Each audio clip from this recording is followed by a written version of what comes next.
Un nouveau numéro de Passé Présent, l'émission de Philippe Conrad, mais avec un format un tout petit peu différent aujourd'hui. Alors, que se passe-t-il, Philippe? Oui, bonjour Catherine. Chers téléspectateurs, nous vous avons présenté il y a peu notre projet de réinformation historique, projet imaginé, porté par notre ami André Possokov, que nous recevons de nouveau aujourd'hui, parce que nous avons décidé de consacrer la première partie de l'émission, correspondant à ma séquence habituelle, à justement une réinformation consécutive à une émission qui a été présenté la semaine dernière sur France 3 et consacré à Léon Blum. Léon Blum, une des grandes figures de l'histoire politique française du siècle dernier, et André Possokov a suivi attentivement cette émission, et cela l'a conduit à constater un certain nombre d'oublis, d'erreurs, de contre-vérités autour desquelles nous allons débattre aujourd'hui dans cette rubrique donc que nous pourrions intituler l'histoire à l'endroit, et que nous retrouverons, que vous retrouverez régulièrement dans notre émission, soit à la place de ma première séquence, soit à la place de la séquence de Catherine, ou alors à travers un invité qui viendra débattre avec nous d'une question qui a été abordée et déformée par les grands médias, notamment la télévision. Alors, André Possokov, donc, vous avez suivi cette émission consacrée à Léon Blum, et vous avez constaté, décelé un certain nombre d'erreurs, de contre-vérités dont vous souhaitiez entretenir nos téléspectateurs. Merci beaucoup. Donc, c'est effectivement sur France 3, jeudi dernier, 23 juin, une émission Léon Blum, haï et adoré, qui a été présenté, notamment avec dans le documentaire beaucoup d'interventions de Badinter sur la vie de Léon Blum et de son action politique.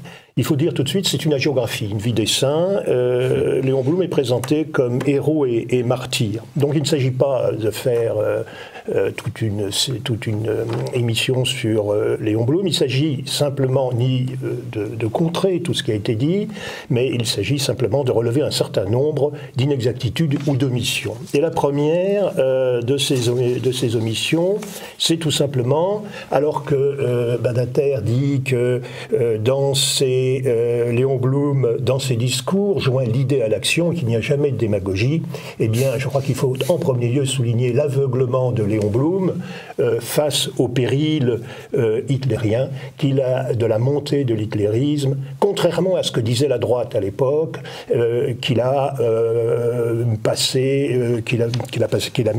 passé sous silence. Alors, je voudrais faire deux citations. Hein. La première, c'est par exemple en 1930, hein, Blum proteste, Hitler est aujourd'hui loin du pouvoir. Et puis surtout en 1932, à un moment où, en novembre 1932, il y a eu des élections et où Hitler a subi un échec relatif. Hein. C'est vrai, il a perdu des voix, il a perdu des sièges, alors qu'il était remonté en puissance. Aussitôt, alors ça, ce sont des citations du Populaire, hein, Populaire du 8 et 9 novembre 1932. Aussitôt, Blum prophétise, entre Hitler et le pouvoir, une barrière infranchissable est dressée. Hitler est désormais exclu du pouvoir. Il en est même exclu, si je puis dire, de l'espérance du pouvoir. L'accès du pouvoir légal et illégal est désormais clos devant Hitler. La social-démocratie a eu Hitler. Et tout ça, des citations du Populaire, il y en a des pages, ce n'est pas simplement une citation, c'est toute une collection. 2 mois avant l'accès à la chancellerie du dit Hitler. Oui, exactement, voilà. Il était vraiment clairvoyant. Hein. Donc je crois qu'il faut souligner cet aveuglement volontaire ou involontaire, cette non-compréhension qui a été très grave. Ça a trompé l'opinion et ça a endormi l'opinion française. Alors pourquoi cet aveuglement? Bien parce que, fondamentalement, Blum, chef de file des socialistes, était profondément pacifiste jusqu'en 1936. Et là aussi, nous avons des citations graves. Par exemple, en 1930, Herriot a fait « Les Français ont quitté la Rhénanie ». Et donc ce qu'a dit Blum, c'est la France n'a plus à redouter l'agression allemande. Relativement à l'Allemagne, nous pouvons dès maintenant entamer le désarmement. Donc, et cela a duré jusqu'en 1936. Au congrès de Tours, Blum, alors congrès de Tours de 1931, pas de celui de 1920, celui de 1920 bien entendu, il y a eu un autre congrès 11 ans après. Blum s'est exprimé sur le sujet. Le désarmement est un moyen de sécurité, c'est un gage de l'indépendance nationale. Blum a appuyé le plan de désarmement de Rio en 1932, puisqu'il y avait des négociations, et il a pas été défavorable, il a appuyé Rio dans la reconnaissance de l'égalité des droits de l'Allemagne au plan militaire. Donc Rio, poussé par les Anglais, l'a reconnu, et Blum, dans le sens du désarmement, dans le sens du pacifisme, s'est engagé à ses côtés. Mais ce qui est particulièrement important dans l'affaire du désarmement, c'est la séance à l'Assemblée du 25 mars 1935, puisque le président du Conseil de l'époque, Flandin, avait timidement présenté la possibilité d'augmenter, face à la baisse du contingent, c'était les années creuses, d'utiliser, de rallonger un peu le service militaire. Et Blum s'est élevé avec beaucoup de fermeté contre cela en disant d'abord, nous revenons à la loi des 2 ans, et je m'y oppose. Donc, lorsque on reproche à d'autres, nous allons y venir, de n'avoir pas avoir établi le service militaire d'une durée de 2 ans, eh bien, de 1930 à 1935, les socialistes et Léon Blum s'y sont opposés avec véhémence. Il s'est élevé aussi, et ça il faut le souligner, contre l'armée de métier, puisque c'était l'époque où le futur général de Gaulle produisait son livre, faisait éditer son livre sur l'armée de métier, mais surtout sur les possibilités qu'offraient les blindés. Et Blum s'est élevé contre l'armée de choc et de vitesse. Et d'ailleurs, de Gaulle avait demandé des rendez-vous à Léon Blum, et il n'avait jamais pu le persuader. Ne serait-ce d'ailleurs, raconté de Gaulle, que pendant l'entretien, il avait été interrompu 10 ou 20 fois au téléphone. Et puis, il y a une définition de la sécurité telle que la voyait Blum, qui est intéressante, qui est... La vraie sécurité, la seule qui mérite ce nom, c'est celle qui empêche la guerre, celle qui prévient la guerre. L'orateur évoque ensuite les conventions internationales, la sécurité collective, le désarmement progressif, le contrôle mutuel, l'arbitrage et le jugement. Et nous étions en plein hitlérisme. Et pourtant, à l'été 1936, Léon Blum a failli faire entrer la France en guerre à cause de l'Espagne. Il y a eu le 18 juillet 1936 le pronunciamento des généraux espagnols, et Blum souhaitait faire entrer la France en guerre aux côtés de ce qu'on appelait les républicains espagnols contre le franquisme. Ce sont les radicaux et les Anglais qui s'y sont opposés. Si ça n'avait tenu qu'à Léon Blum, nous étions d'ores et déjà engagés, alors qu'il y avait la menace de Hitler, dans une guerre en Espagne, ce qui n'aurait pas manqué de déclencher une guerre européenne. Donc, le pacifisme de Blum et des socialistes a amoindri la capacité de l'opinion à comprendre quel était le danger, la nécessité d'armer, ce qui n'empêchait pas Blum de vouloir faire une guerre à l'étranger. Alors, maintenant, il faut en venir aux responsabilités. À la fin de l'émission, Badinter, qui parle du procès de Riom. Alors, qu'est-ce que c'est que le procès de Riom? Le procès de Riom, d'ailleurs voulu par l'opinion au départ, c'était la mise en accusation des responsables, de ceux qu'on jugeait comme étant responsables de la défaite. Et il faut citer essentiellement Blum, Daladier et Gamelin, le général Gamelin. Ce procès avait été mal préparé, il s'est déroulé pendant 2 ou 3 mois en 1942, et sous la pression des Allemands. D'ailleurs, certains ministres et le général Weber étaient opposés à ce procès. Et en fait, on a offert une tribune à Daladier et à Blum, et les Allemands ont mis un terme à ce procès. Badinter, dans l'émission, dans le documentaire, montre son indignation, puisque, il faut le souligner, je crois que c'est une indignation justifiée, puisque le général Pétain avait dit, quel que soit le résultat du procès, je les condamne à titre personnel, au titre d'une loi, en application d'une loi constitutionnelle, à l'internement à vie dans une forteresse, avant même la fin du procès. Et il a livré Léon Blum et les autres accusés aux Allemands, lorsque les Allemands ont envahi la zone dite libre. Il n'y a pas eu que Léon Blum à être livré aux Allemands. Il y a eu par exemple également le commandant Loustono Laco qui avait créé le réseau Alliance, qui a été livré, qui a fini à Mauthausen. Alors, ce que dit, alors ça il faut le souligner, mais ce que dit Badinter, c'est que ce procès a montré que la véritable responsabilité, c'était celle de la défaite, était celle de l'état-major. Et en particulier, l'état-major, c'était qui ? C'était Pétain et Weygand.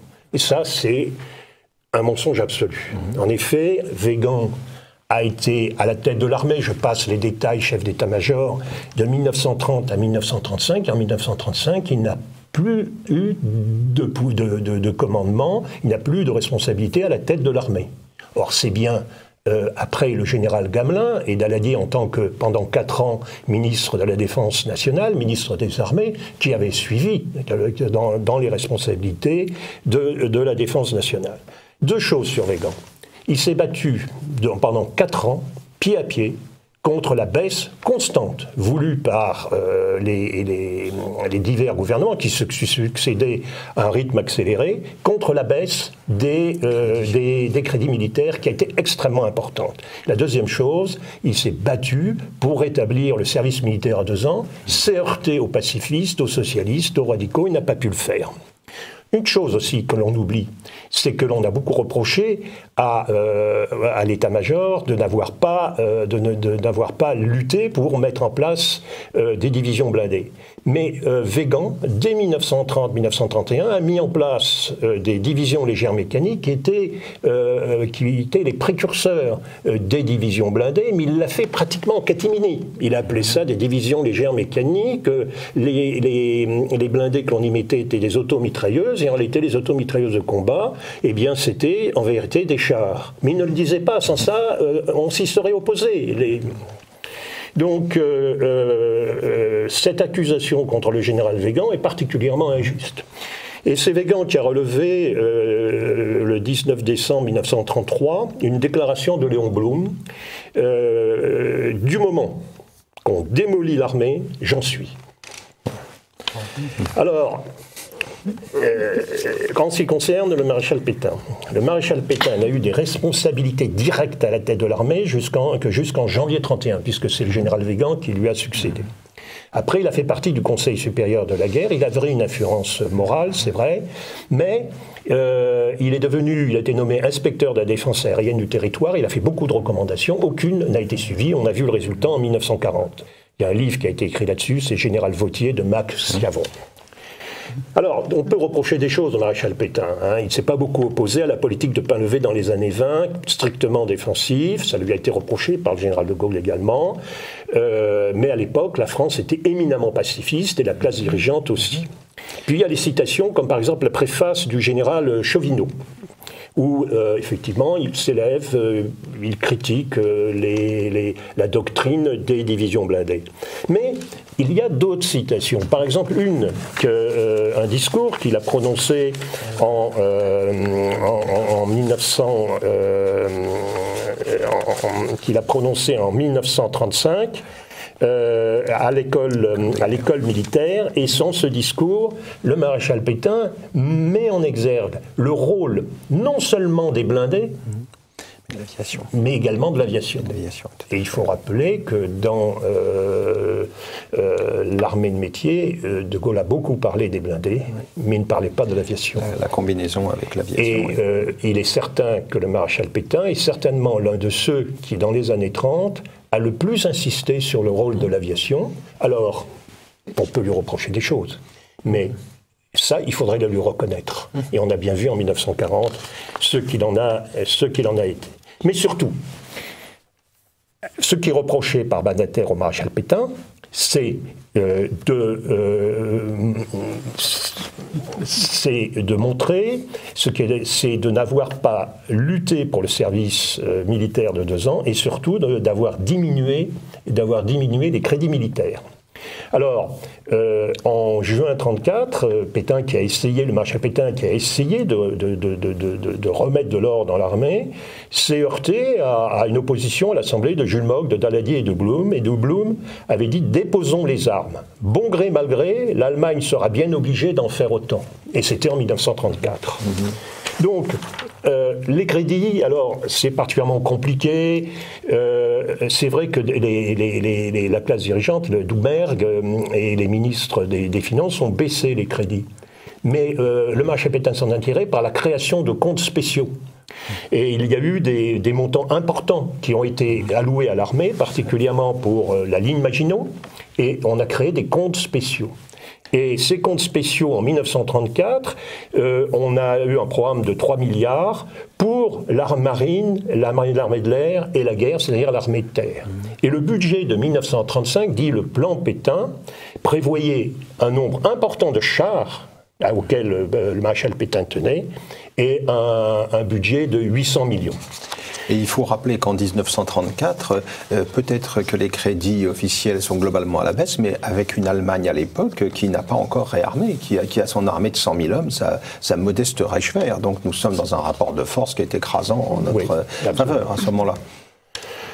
Donc, je pense que l'on peut dire que il y a eu de la part que ce qui a été dit sur le maréchal Pétain et le général Weygand par Banader, en disant qu'ils étaient les responsables au fond de la défaite, est profondément injuste. Je dirais aussi que sur la question des chars, il y avait une discussion très serrée à l'intérieur même de l'armée française et de toutes les armées, y compris l'armée allemande, et qu'il y avait d'autres personnes que le général de Gaulle qui se battaient pour les blindés. On peut citer le général Hering, qui était une grande pointure de l'armée. Il y a eu le général Priou, et il y avait le général Doumergue, et d'autres. Et puis, la création des divisions légères mécaniques, issues du programme du général Weygand, bien ces divisions légères mécaniques, il y en avait 3 en 40, elles étaient prêtes, elles étaient préparées, et elles n'ont pas démérité face aux Allemands, notamment aux batailles de Hannut et de Gembloux, où elles ont fait partie égale dans ces combats. Et la deuxième chose qu'il faut citer, c'est qu'on met en cause l'état-major, citons Gamelin. Citons le général Georges, personnage estimable mais malade, le général Gamelin malade, 67 ans le général Gamelin, 65 ans le général Georges, général Billotte 65 ans, prêtre là 67 ans. Mais on les mettait là parce que politiquement on était sur d'eux. Et c'est qui les a nommés? Ben, c'était le pouvoir. Bien sûr, oui. Et c'est en cela qu'il y a un mensonge.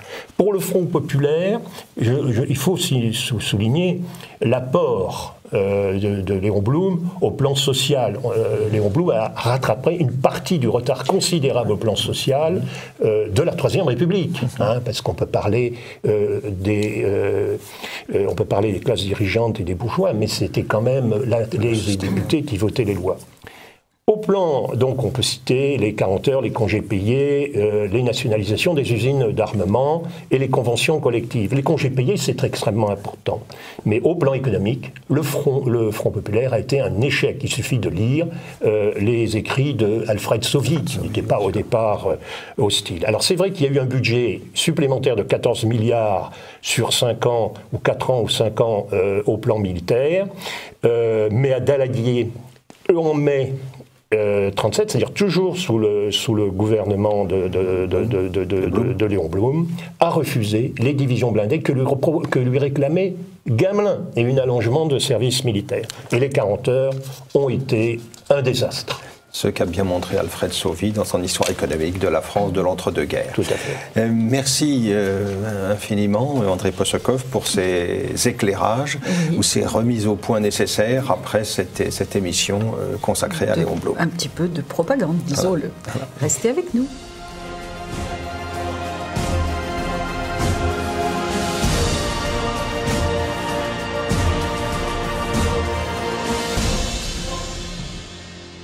En septembre 1641, part d'Haïti, du nord d'Haïti, une flotte de 20 galions espagnols qui fait route vers Cadix.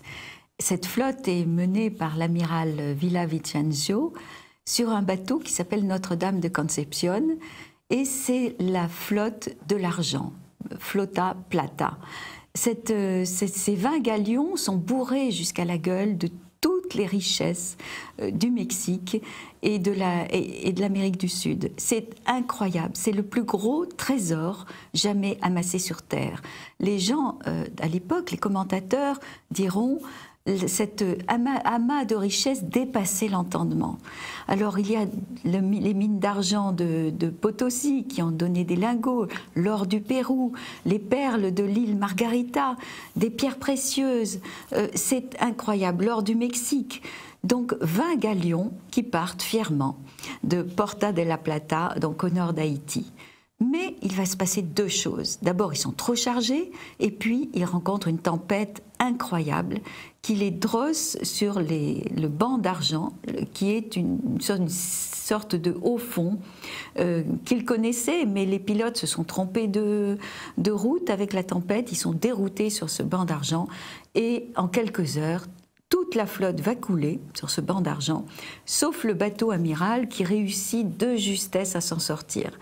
Alors l'amiral Villavicencio passera en jugement, mais il sera acquitté parce que les témoignages disent tous que c'était vraiment un acte de Dieu et qu'il ne pouvait rien faire contre la violence des événements.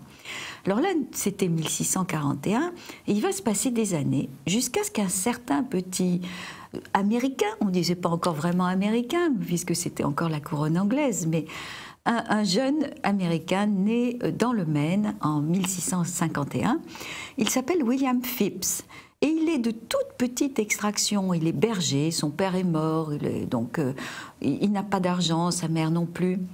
Mais c'est un colosse, 1,95 m, qui pour l'époque est du jamais vu, et il est d'une force herculéenne, et il ne faut pas le contrarier, hein, William, parce qu'il s'énerve très très très vite, et c'est à coups de poing qu'il règle toutes ses affaires. Et ce jeune berger a 3 rêves. Il rêve d'avoir une belle maison en briques dans la plus belle rue de Boston, et il rêve de diriger un chantier naval, et il rêve de commander un bateau du roi d'Angleterre.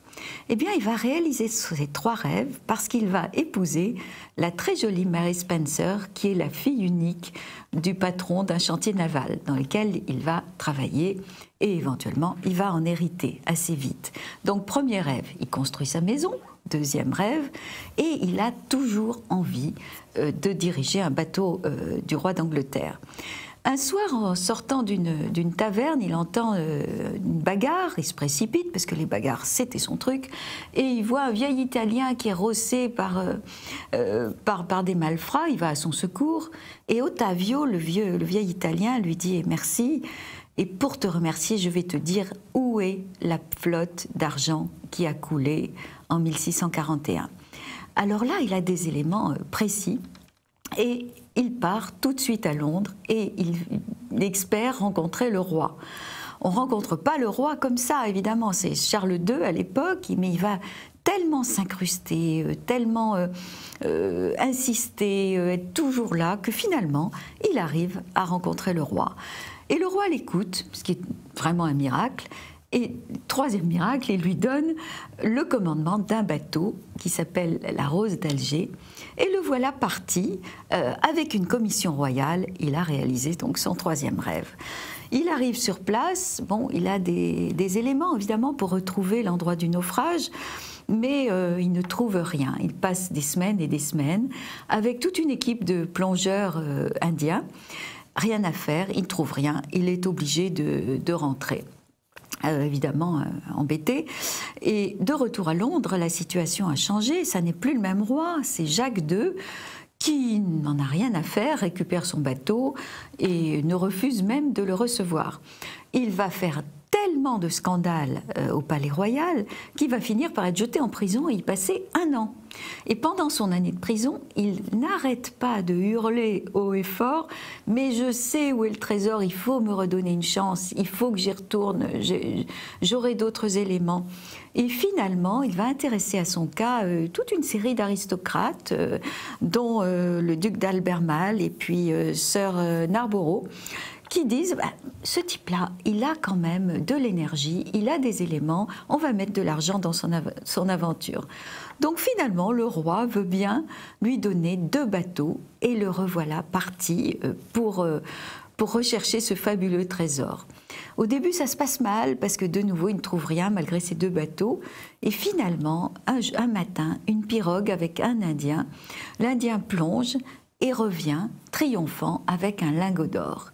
Ils ont trouvé une épave, au moins une épave sur les 19 qui sont au fond.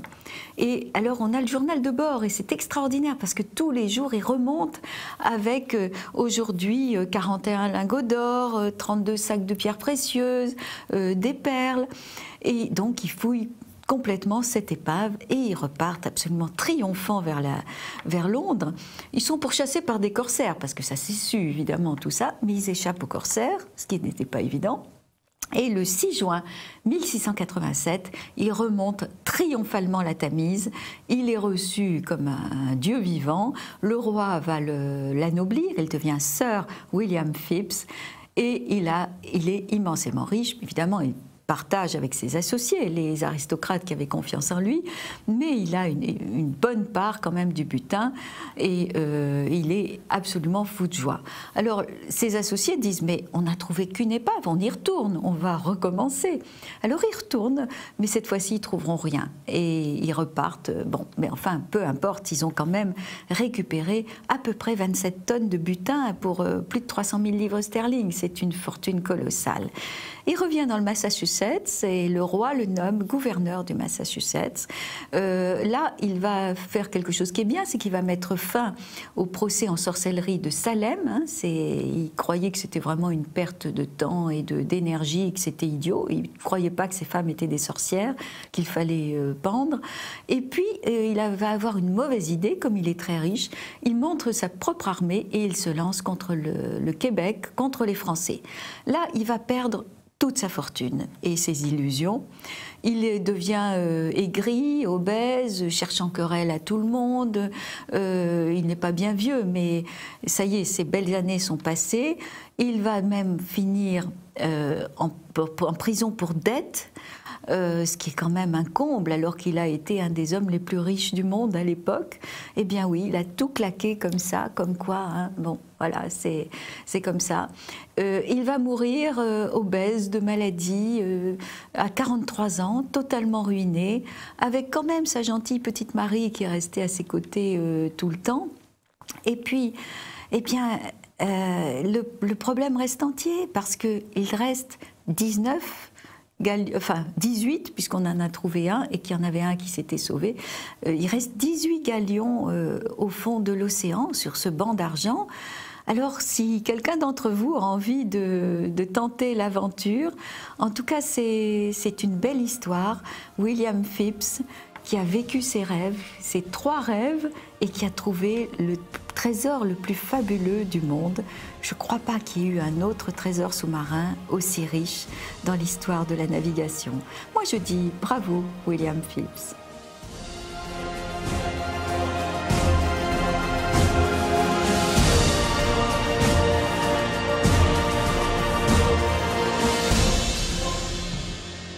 Alors nous avons le plaisir, chers téléspectateurs, de recevoir aujourd'hui René Marchand, spécialiste de l'islam, pour une raison bien particulière, c'est qu'il a participé à la réalisation du numéro hors série de la nouvelle revue d'histoire, qui est actuellement en kiosque, intitulé « Être minoritaire en terre d'islam ».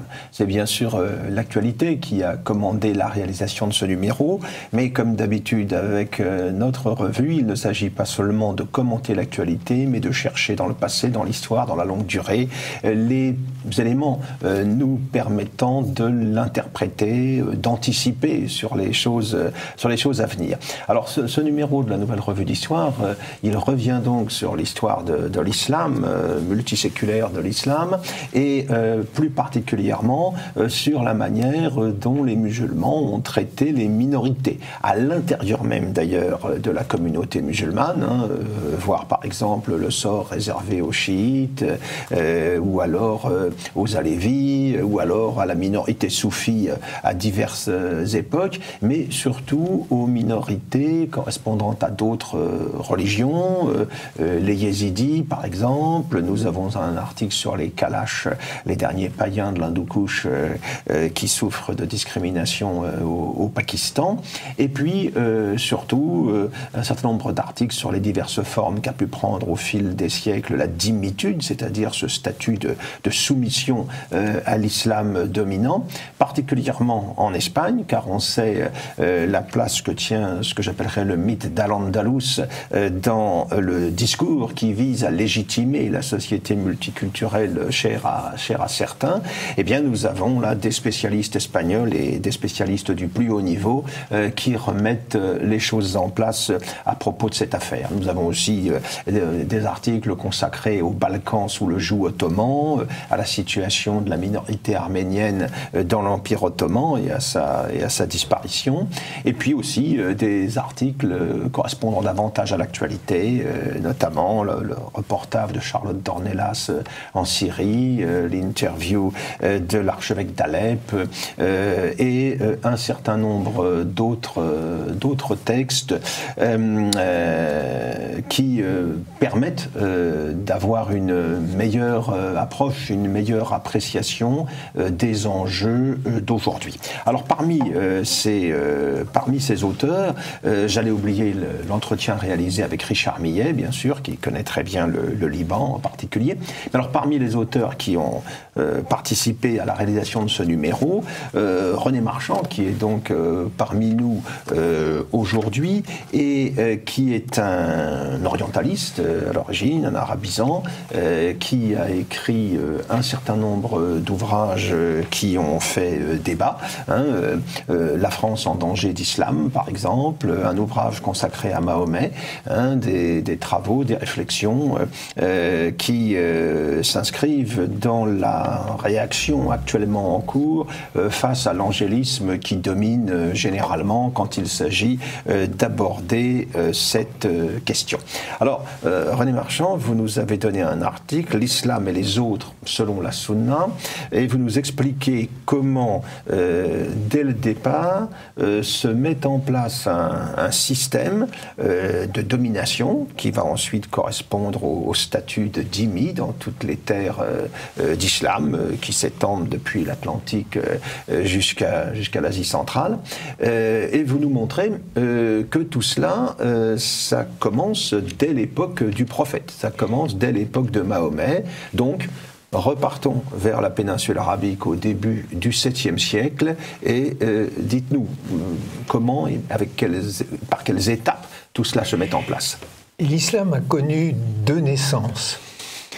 En 610, un homme d'une quarantaine d'années qui appartient à la tribu dominante de la Mecque, et je vous dirai un mot sur ce qu'est la Mecque à l'époque.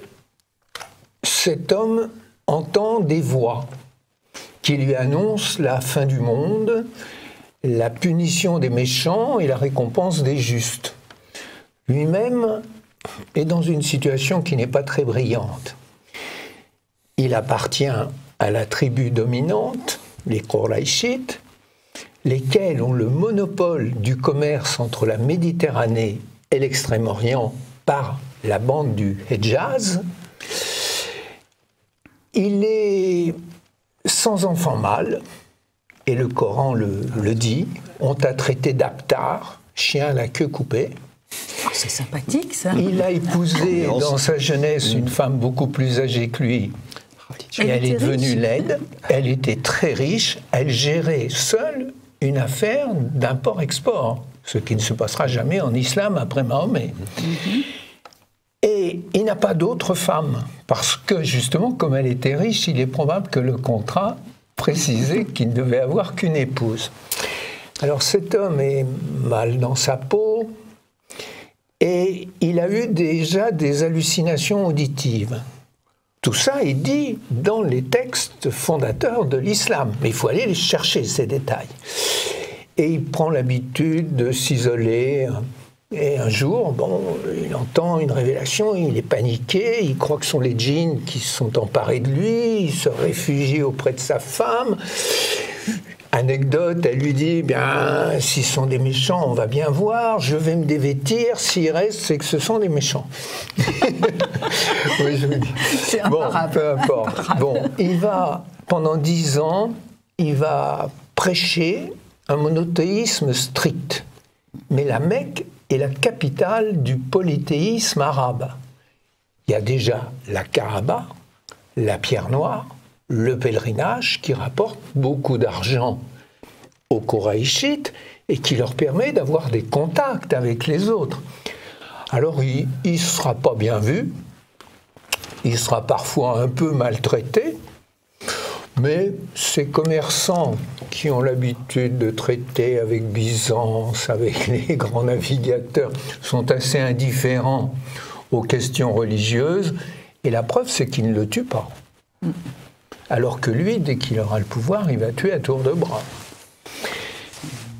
Il prêche comme ça, je vous dis, pendant 10 ans, il recrute entre 60 et 100 personnes, et il est protégé par son chef de clan, qu'il a élevé, car il est orphelin, et qui ne se convertira d'ailleurs jamais. En 619, le chef de clan meurt, et le nouveau l'exclut du clan. Anecdote, là encore, il lui dit, dis-moi, ton grand-père qui t'a recueilli quand ta maman est morte, il est en enfer, dis-tu? Mahomet dit oui.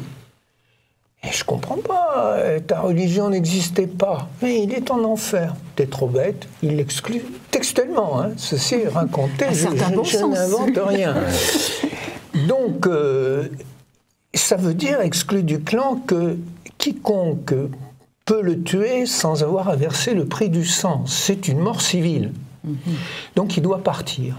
Est-ce qu'il emmène sa femme riche et laide? Elle est morte. Elle est morte la même année. Elle a eu le bon goût de mourir. Mais il est dans une très mauvaise situation. Il essaie de se faire accueillir à Taïf, qui est actuellement au Yémen, qui est une filiale, disons, de la Mecque. Il prend contact avec 15 tribus. Selon les textes fondateurs, personne ne veut de lui. Donc en 622, il va faire partir par petits groupes ses adeptes et lui-même va les rejoindre en septembre 622. Et ils partent à Médine, qui est à 350 km à peu près au nord de la Mecque. Et il faut dire en 2 mots sur ce qu'est Médine. Médine est la plus riche oasis agricole d'Arabie. C'est une ville qui longtemps a été juive, entièrement juive, aux mains des Juifs. On dit que les Juifs l'ont fondée après la captivité à Babylone.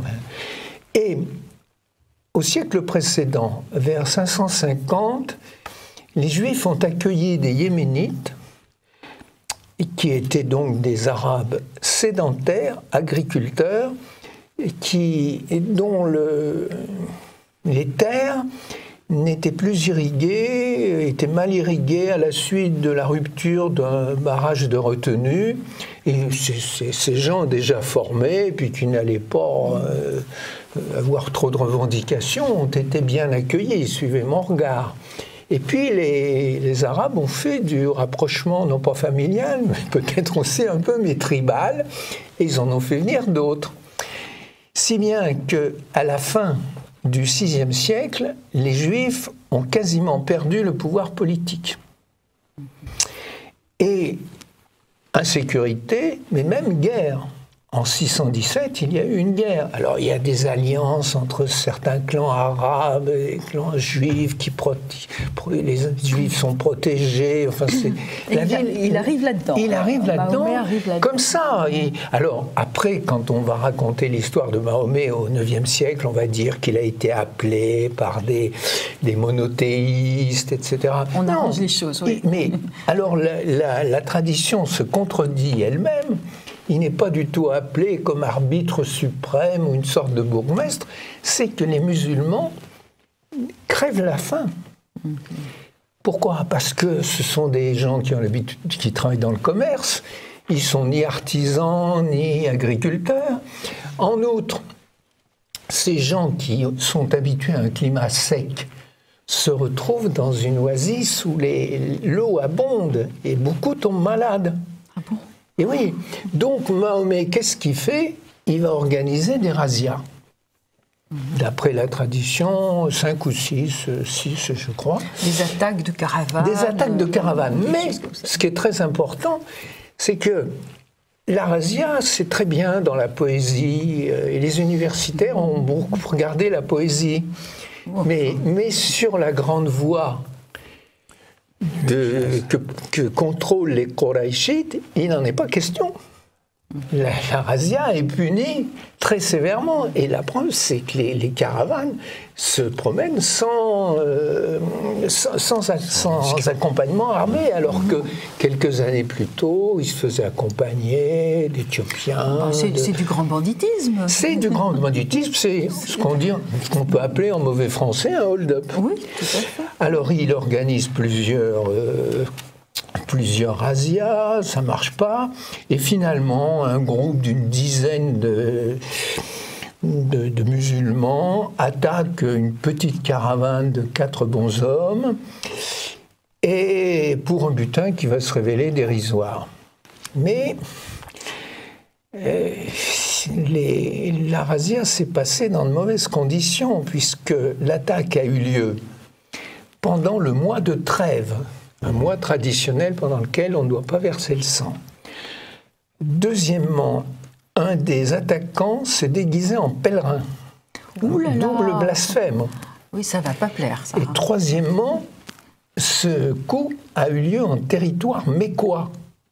Alors, il est vraisemblable que les Mécois vont demander qu'on leur livre les coupables, et même peut-être tous les coupables. Pendant 2 mois, Mahomet ne dit rien. Il se tient quoi? Et il s'aperçoit qu'il n'y a pas de réaction. Pourquoi? Parce qu'à Médine, personne n'est en mesure de s'opposer au groupe de 60 à 100 musulmans très serrés autour de leur chef charismatique. Quant aux Mécois, ils ont tiré un trait sur l'islam. La preuve, c'est que quelques mois plus tôt, ils ont permis aux musulmans de retourner à la Mecque chercher leurs femmes, leurs enfants, leurs esclaves et leurs affranchis. Donc ils ont tiré la plage, ils disent que les Médinois se débrouillent avec les musulmans. Alors le Coran va justifier l'attaque, et à ce moment-là, Mahomet, sentant que personne ne lui résiste, monte immédiatement une deuxième attaque, mais là, avec 300 personnes, et il décide d'attaquer une grosse caravane que tous les ans les Mécois montent entre la Palestine et le Yémen.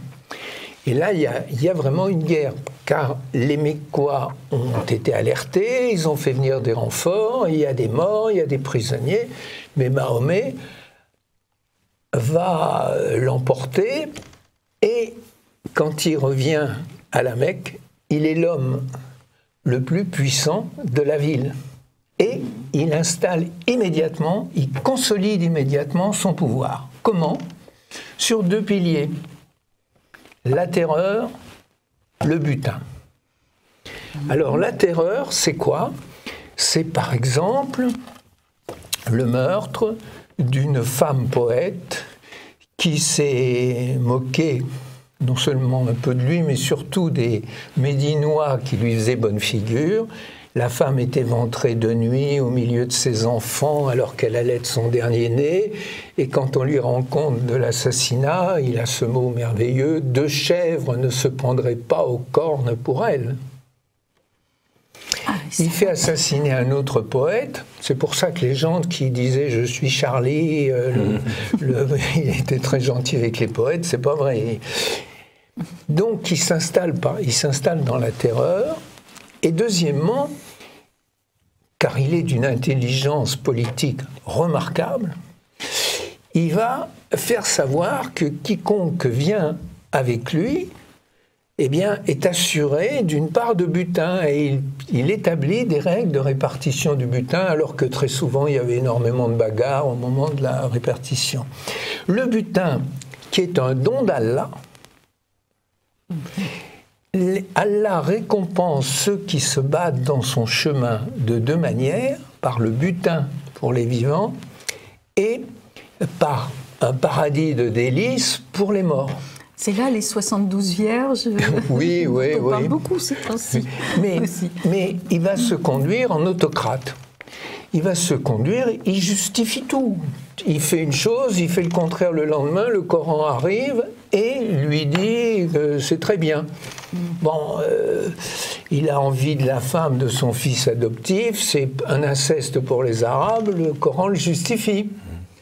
Ou par exemple, lors d'une prise d'une ville, il couche le soir même avec la femme d'un homme qu'il a fait torturer et tuer dans la journée, alors qu'il a précisé qu'on ne pouvait pas avoir de relations sexuelles avec une captive avant une période menstruelle. Vous voyez ? Donc il se conduit en autocrate et il se mêle de tout. Et il justifie instantanément par le Coran. Le Coran, mais Aïcha elle-même dit, je trouve que l'ange Gabriel, Aïcha c'est la femme enfant, c'est la troisième. Mais elle aurait quel âge il l'a épousée quand elle avait 6 ans, et il l'a déflorée alors qu'elle avait 9 ans et qu'elle relevait de maladie d'ailleurs. Mais c'est un pédophile, ça s'appelle un pédophile. Ça s'appelle un pédophile chez nous. Bon, ben oui, mais quelle horreur. Donc, quand Mahomet meurt, il laisse le Coran, et il laisse son exemple. Or, c'est là que les Arabes, tout naturellement, ont recours à un principe qui est essentiel et qui est trop ignoré des Européens, c'est le principe de Sunna. Étymologiquement, c'est un chemin, une piste qui a été tellement fréquentée qu'on ne peut pas s'en écarter. Les traces sont là. Et c'est un principe qui fixe la valeur juridique ou morale de tout comportement en fonction du précédent. C'est-à-dire qu'une chose est bonne ou mauvaise parce qu'on a toujours fait comme ça ou parce que des hommes de référence l'ont considéré comme tel. Et les hommes de référence vont être Mahomet. Ça empêche toute innovation, tout progrès, tout... Ah, mais ça va beaucoup plus loin. C'est-à-dire que non seulement Mahomet, dont le Coran a fait le beau modèle, va être celui qu'il faudra imiter, non pas par inspiration, mais à l'identique. C'est la différence entre l'imitation du Christ et l'imitation musulmane.